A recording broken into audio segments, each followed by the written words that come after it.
Welcome to Project Healthy Schools. This is Lesson 10, the PHS Finale. Lesson objectives for Lesson 10. Students will be able to recall key concepts from previous PHS lessons, share individual experiences of completing the 10 PHS lessons. All right, welcome to Lesson 10. This is the last PHS lesson. Before we get going, let's quickly talk about Lesson 9.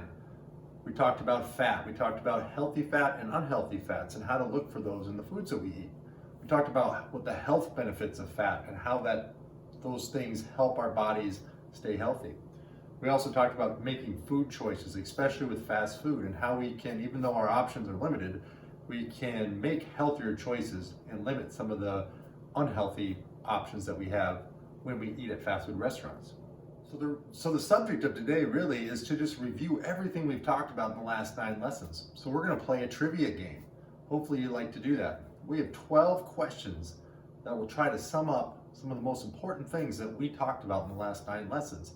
And we're going to test your knowledge and see if you were paying attention. So you can simply just follow along and see if you can get the correct answers, or maybe challenge someone else in your house to play against you and see who gets the most points. Are we ready to get started? Here's number 1. Question number 1. Entertainment screen time should be limited to A, less than 5 hours a day, B, less than 4 hours a day, C, less than 3 hours a day, or D, less than 2 hours a day. Which one is correct? The answer is D. Less than 2 hours a day, because the blue light from phones and tablets can interfere with sleep cycles and also promotes too much sedentary time, which is associated with several chronic diseases. All electronic devices should also be avoided at least 1 hour prior to sleep. Now, we talked about screen time in several of our lessons, and don't forget, that's one of the PHS goals, to try to limit screen time for the reasons that we just talked about. Here we go. Question 2. What are the 3 best beverages to drink instead of sugary beverages? And you have to explain your answer. So I'm going to go ahead and give you a chance to pause this if you want to write down how you would explain this answer. Go ahead.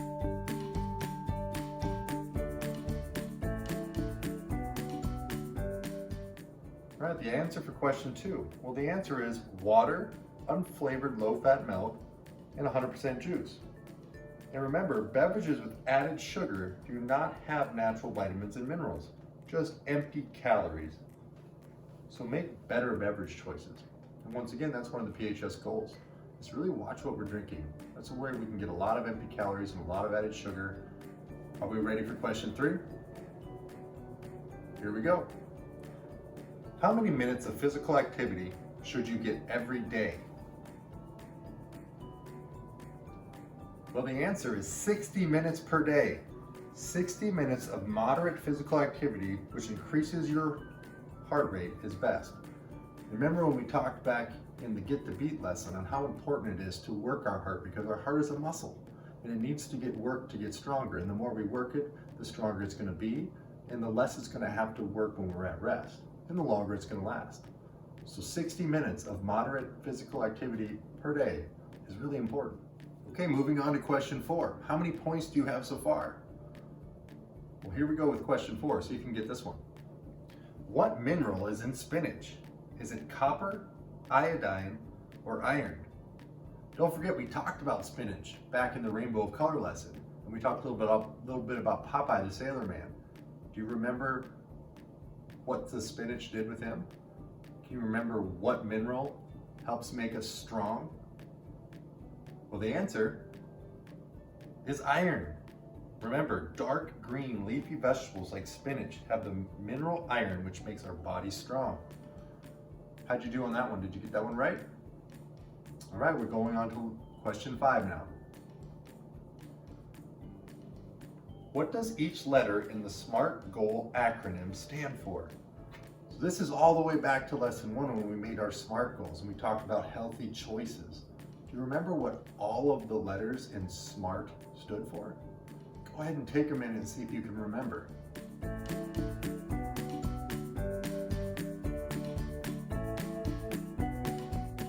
Let's see how you did on Question 5. The S stands for specific, M stands for measurable, A, achievable, R, relevant, and T, timely. Remember, specific means the goal describes the who, what, and where of what you want to accomplish. Measurable includes how you will measure your progress. Achievable is to create goals which utilize your unique skills to help inspire motivation. Relevant, be sure the goal is important to you and matches your own individual personality. And don't forget timely, set a specific deadline to reach your goal and celebrate your success. Now the reason we teach that in lesson 1 is because that sets up all of the things that we talk about in the rest of the lessons. Oftentimes we have things that we need to change to make our health better in the future.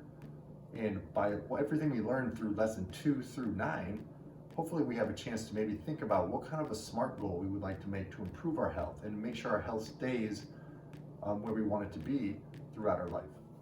Question 6 also comes from our Get the Beat lesson about the heart and physical activity. And here it is. Which of the following is an aerobic activity? Sitting and talking with friends, stretching, or playing basketball? And explain your answer. Go ahead and think about that for a second. How would you explain that? Now remember, aerobic activity is something that gets our heart rate up, and it's something that requires some heavy breathing and oxygen in our body.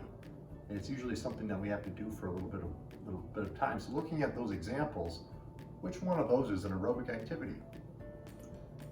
Well, I'm guessing and I'm hoping you picked basketball. Remember, basketball is an aerobic activity that elevates your heart rate. The heart is a muscle that we can strengthen by being physically active. The more intense the activity, the faster our heart beats. It is important to get aerobic activity to help keep our hearts healthy for life. Great job. So we are on question 7. You have had 6 questions so far. How many points do you have? Are you playing against someone? Do you have more than they do, or do they have more than you? Let's keep going. Here's question 7. What percentage of my plate should be fruits and vegetables? Is it 25%, 50%, or 75%? So thinking back to our My Plate lesson, and we talked about My Plate and all the different food groups. How much of the plate was fruits and vegetables?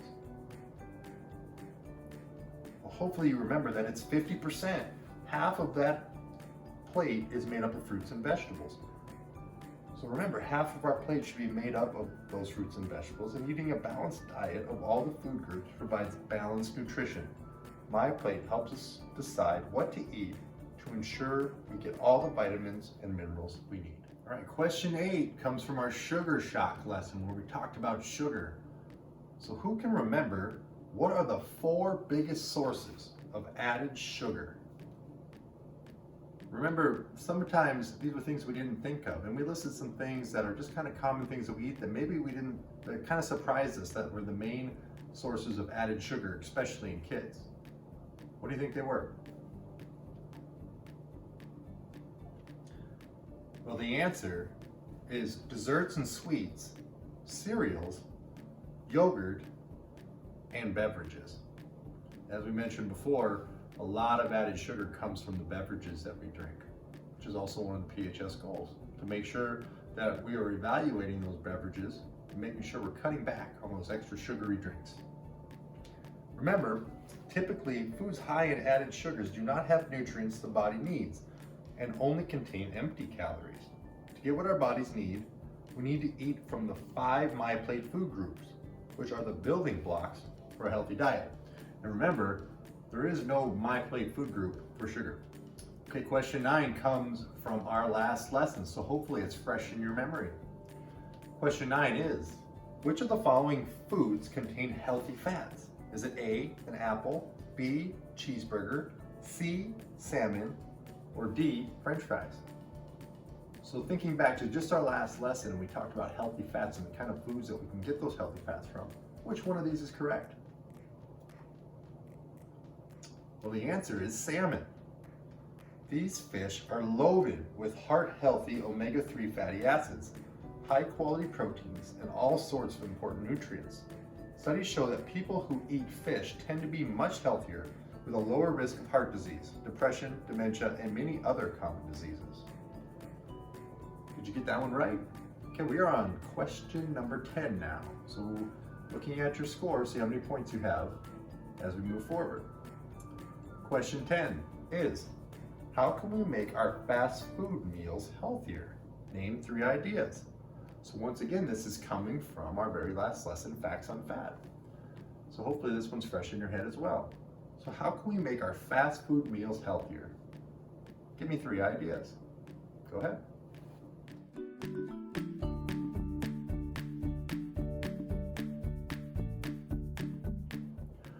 Well, the answer, share your fries perhaps, make better beverage choices, choose leaner meat options that are not fried, add a fruit or vegetable if possible, and use smaller amounts of sauce. So if there's a fruit or a vegetable available, we want to try to substitute those things for higher fat options. Sometimes it's good to share certain things that are maybe really high in fat because we don't really need all of it. And sauces are usually a really high source of fat, so we want to maybe cut back on those. And then of course the sugary beverages, as we mentioned several times in this trivia contest, that's an important thing to keep in mind. Right? So remember, fast food restaurants are everywhere, but there are easy ways to make healthier choices when you go to them.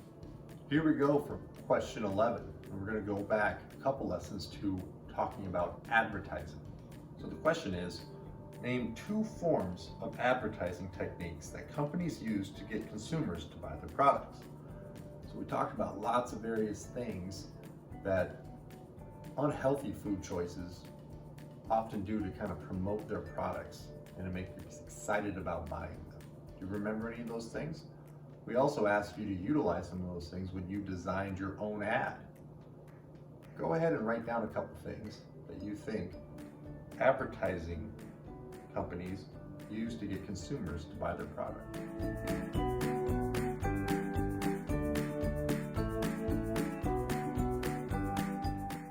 Well, the answer to question 11 is art and design, catchy phrases or text, emotions, logos, celebrity characters, athletes, beauty, symbols, humor, music, repetition, testimonials, things like fitting in.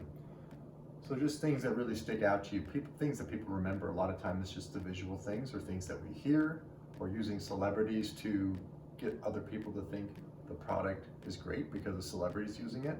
So there's lots of techniques that we discussed. But remember, advertising impacts the food and beverage choices you make every day. Before you choose a particular brand, think about what advertising techniques were used to influence your decision to pick that brand. It is a healthy choice, or have you been influenced by an advertising technique?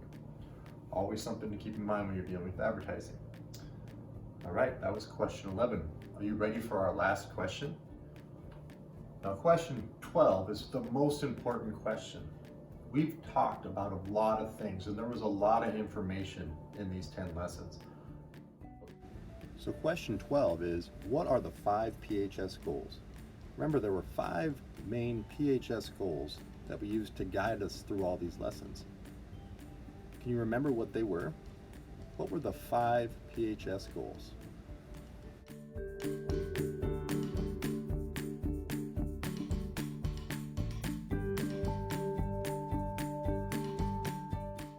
All right, are you ready for the answer? What are the 5 PHS goals? Goal number 1, eat more fruits and vegetables. Remember, half of my plate is fruits and vegetables, and all the micronutrients and the things that fruits and vegetables provide us is really important. So we want to eat more of them because most likely, most of us don't eat enough. So remember, half of your plate, half of your diet should be fruits and vegetables. The second goal is to choose less sugary foods and beverages. And we talked a lot about that throughout these lessons and how easy it is to add extra sugar that we don't want to our diet through our beverages. So we want to keep an eye on those things and really know where to look for healthier drink options. Goal number 3 was eat less fast and fatty food. And in the last lesson, we talked a lot about that. We talked a lot about how to avoid bad fat and how to make better choices when we do eat fast food. But we also talked about maybe avoiding fast food if possible, because it's not usually the healthiest option. The fourth goal, be active every single day. We want to get at least 60 minutes of at least moderate physical activity every day. And remember, it doesn't all have to be in a row. If you can get outside for 10 minutes at a time and maybe throughout the day get a total of 60 minutes, that's just as good as going out there for 60 minutes straight. But remember, that's so important for our hearts. We want our heart rate to get up and we want our heart to get stronger. Physical activity is very, very important. And the fifth goal of PHS is to spend less time in front of a screen. And hopefully you realize throughout these lessons how that ties into a lot of different things. We talked about advertising techniques, and by being in front of a screen, we are often influenced to make poor choices. And also being in front of a screen directly complicates our physical activity time, because it's really hard to be in front of the screen and be physically active. But those are the 5 PHS goals. Did you get those right? Hopefully you did. Now looking back at your total after all those 12 questions, what was your total score? Maybe compare that to somebody else that was taking it with you. So that's it for our trivia for today. And that's it for the PHS lessons. Before you go, a really important last step to take for us is to take the post-lesson survey. Now, a post-lesson survey is simply a way for you to answer some questions and give us some feedback so that we can figure out what you learned from the lessons, so your teachers can figure out what you learned from the lessons, and it also gives us a chance to make improvements for the future. So it gives you a voice in reflecting on the last 10 lessons that we've done. Now to do that, you need to get this into your web browser. Now, you could type this in exactly if you'd like to, but the easiest thing to do is to go to the description of this video and just click on the link. Once you click on the link, you'll be able to select what school you're from and go ahead and answer our questions. It's not a long survey, but it does give us a lot of feedback. So please do it. It's really, really, really important. So I want to thank you for spending the time with me through these 10 lessons. And let's make sure we remember the 5 PHS goals. Thanks again.